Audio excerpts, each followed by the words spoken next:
حضرت علی کے ہاتھوں خیبر کی فتح وہی دن جب اسلام کی طاقت ظاہر ہوئی۔ ایک زمانہ تھا جب عرب کی سرزمین پر یہودی قبیلے کا بڑا اثر تھا۔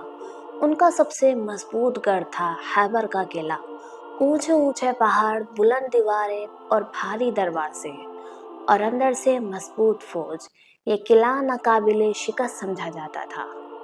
اور ایک دن نبی کریم نے تمام صحابہ کو جمع کیا اور فرمایا کہ کل یہ جھنڈا میں اس شخص کے ہاتھوں میں دوں گا جس کے ہاتھوں اللہ تبارک و تعالی خیبر کو فتح فرمائے گا۔ ہر شخص کے دل میں خواہش تھی کہ کاش یہ اعزاز ہمیں مل جائے، اور اگلے دن وہ جھنڈا مبارک حضرت علی کے ہاتھوں میں دیا گیا۔ ہوئی تو سب کی نظریں نبی کریم صلی اللہ علیہ وسلم پر تھی۔ آپ نے فرمایا، علی کہاں ہے؟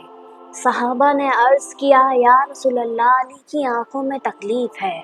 آپ نے حضرت علی کو بلایا، اپنا لعاب دہن ان کی آنکھوں پر لگایا اور معجزہ ہو گیا، فوراً تکلیف ختم ہو گئی۔ پھر نبی کریم نے جھنڈا حضرت علی کے ہاتھ میں دیا اور فرمایا، علی جاؤ، جب تک اللہ تمہیں فتح نہ دے پیچھے مت ہٹنا۔